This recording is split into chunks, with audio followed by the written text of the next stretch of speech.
Hi everyone, I'm Dr. Tahir from Family Pediatrics in Kenosha, Wisconsin. Today I'll be teaching you guys how to make a flapping bird. We're going to start off with a sheet like this. This is just a regular size sheet of paper, but it's orange in color.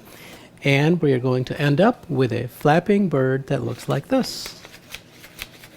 I'm sure you guys have seen this before, and I believe it's very important for everybody to know how to make a flapping bird.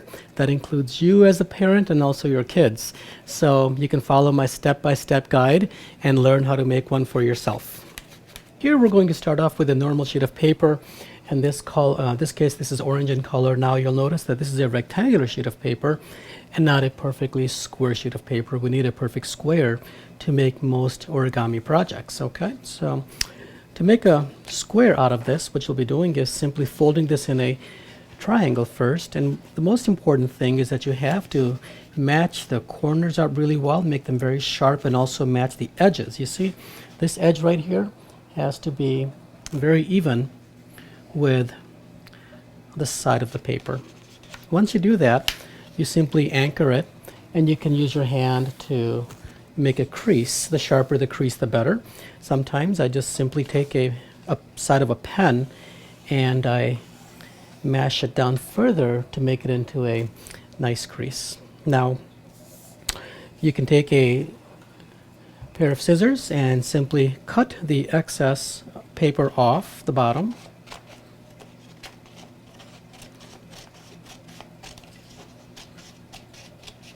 You see, now we're going to be ending up with a perfect square because we cut this little piece off the bottom. So now if you take a look at it, we have a nice square piece of paper. Now, here's what you'll want to do. Now you notice we made one fold like this. We're going to fold it again, but along this side. So we're going to take the corner on one side, fold it to the other, and try your best to get all the corners matched up and the creases nice and sharp and all the sides matched up. The better you match up the corners and the sides, the better your bird will come out. Now I'm going to show you a little secret on how to make some difficult folds that a lot of people have difficulty with. So you notice that we folded it across diagonals like this. Now what I want you to do is I want you to turn the paper over like that and fold it in half. So what we'll be doing is folding it along this axis and also along this right here. So first we'll do this side. Very simple. We're folding it in half. But because we're making a flapping bird, we have to make sure that we're matching up the corners and the sides best we can. Otherwise, the bird won't fly. It'll be very unhappy. So I'll crush this side over here, and now let's do the other side like that, folding it in half. There we go. And we will squish it out and use a pen and fold it down. Now, this is a hard fold unless you have it done like I've showed you. This is a fold that you'll do to make this into a smaller square. And you notice even without doing anything, it kind of wants to go like that, okay? So that's what we're going to be doing. We're going to be folding it like this. You notice now we have a little four-sided shape here, and you're going to simply crush it down so we have a square. Did you see that? If you need to, you can go ahead and review the video a little bit so that you get to a fold like this. Okay, this is an important step to be had. And if you made the diagonal folds and the half folds like I showed you, this fold comes pretty naturally. Okay. All right, you guys, so here we are with a square, and I want you to notice that there is a pointy end and a end that has all of the open folds. You see that? So I want you to keep the open folds facing far away from you or further from you, and the pointy end is facing towards you right here, okay? We're going to now fold all of these sides toward the middle. Whenever you fold things in origami projects, usually you're folding toward something, and there's some kind of a guide you can use. So I'm going to highlight the crease I see in the middle with a marker so that you guys can see it on video. And you won't have this marker on your project, but you'll see the crease there. So what I'll be doing is I'll be taking all of these sides and folding them toward the center. Pointy end is toward me, remember? So we're going to fold this one toward the center, and the corners have to be very nice and sharp. There you go, just like that. And we're going to fold the other one toward the center also.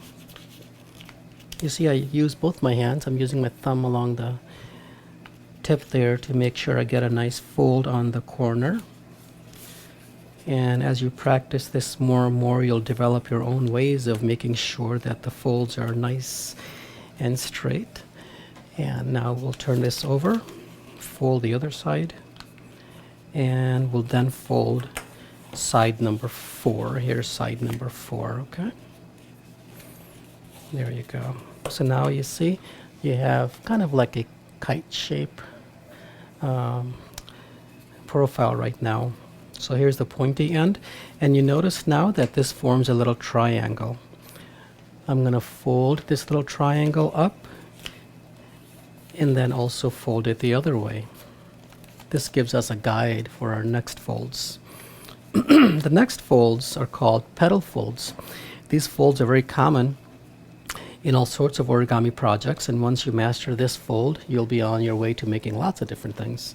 So to do this, you'll want to notice that there's a triangle of folds. There's folds here and here and here. These are the ones that you'll be folding on, okay? So I'll be zooming in a little bit. Here you go. This way you can see exactly how this works. So the way you make it work is you open up the top, and what I do is I put my index fingers inside and my thumbs over here as a guide, and I use my index fingers to fold up the top flap along this bottom line. You see that? And then continue bringing it over just like that. As you do that, you notice the sides are trying to close back up again, and that's what we're going to do. We're going to close this side, and then we're going to follow along and make sure we're closing this side also. Same thing now with this other side. We're going to fold this closed and follow along, and you may have to put your finger inside here so that all of the folds are going in the right direction.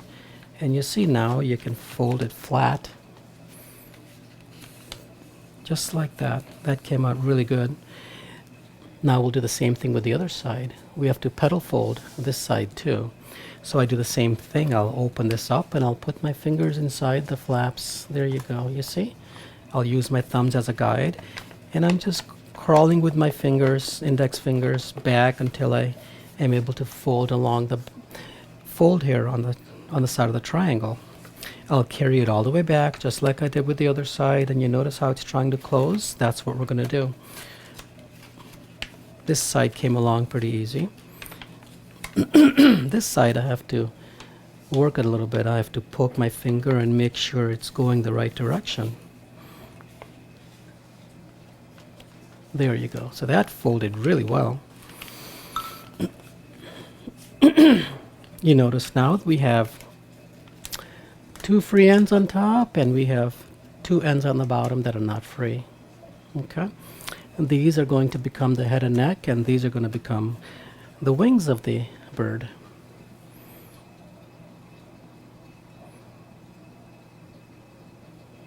All right, here I'm zoomed out a little bit so you can see the next steps. Let's turn this over. I have the 2 free flaps on the bottom now. Okay, we're going to make these into a head and neck. To do that, I'm going to draw a little guide as far as where I'm going to be folding this. So if you notice, this is the middle of the model right here. And I'm going to draw a guide that looks like this. Same thing on this side, basically symmetrical. I want you to fold this along that guide. You see it's folding in the middle, starting from here and to someplace out here. There isn't really a perfect guide for that, but when you fold it, it'll look something like this. You see? you want to be careful not to fold it so it lands like that or like that. So someplace in the middle. Otherwise, the bird is going to be really unhappy because it won't be able to fly. And same thing with the tail. There you go. Now, let's open this up and fold these. This next fold is called a reverse fold. And I'll zoom in a little bit so I can show you guys better. There you go. The way you'll make this work is open this up partly, and the inside crease that you can't see is right over here. And you're going to fold along the inside crease like that, making this kind of go in reverse, folding in reverse. There you go, just like that, okay? And now I'm going to do the same thing with this other side here. I'm going to take this, open this slightly. You see, like that? You can see shadows of the crease right over here. I'm going to fold along the bottom of this crease first and reverse fold it like that. There you go. This is getting really close now. Let's zoom out a little bit. Now, no bird is complete without a beak and eyes, so we're going to make a face for the bird, and I'll show you how to do that, okay? So what you'll be doing is choosing one of the sides to be the face and the beak, and I like this side, so I'll use this one. And make a folding guide for yourself so that you want the face and beak to point like this. So you're going to just fold it like that and squish it down. And now open this up, and we're going to fold this in reverse, similar to what we did with the head and the neck. You open that slightly and fold the inside down, and then the other side like that. So it folds into a beak and a head. Did you see that? Let's undo that so you can see it. So that's unfolded, and folding it, you're going like this. Here you go, like that. Now let's draw a little eye, because if there's no eye on the bird, of course, she can't fly. So there's an eye on this side, and then also an eye over on this side. There you are. The next steps are really important, and that involves getting this bird ready to fly. Right now it's a baby bird, and we have to teach it how to fly. To make it work, you have to fold out the wings, and there's a certain way of doing that. What I want you to do is hold the front of the bird like this, and take the wingtip and fold it forward, at the same time rolling it. So you're not just creasing it, but you're rolling it. It has to be a nice, smooth rolling of the wing. There you go. And also you want to open up the back of it a little bit like this. So this back corner is nice and open and rolled forward, you see? It's not creased. There's no sharp crease in here, but it's curled forward. We're going to do the same thing to the other side too. So I pull it forward, and at the same time with my thumb and forefinger, I'm curling it, not really creasing it, and at the same time pulling it forward. And here I'm going to open the back a little bit. And now let's take a look and see if it looks nice and symmetrical. You see, it looks pretty good. There you go. And let's see if it works. To make it work, what you'll be doing is holding the bird by the front and also by the tail. So I'm holding it like this, all right? So now we're going to pull the tail, and let's see if it works. Oh, it sure enough does work. There you go. See, you did it. That's how the bird flaps. Well, you guys, I hope you also had fun making this flapping bird, and I hope you didn't have a lot of difficulty in making this. It wasn't too bad, right? Well, practice this a bit more and help your kids also learn how to make this bird. They'll spend lots of time making this bird, and also hopefully start getting involved with some other fun origami projects. I'd love feedback from you guys, and let me know how this worked out for you. Have a wonderful day.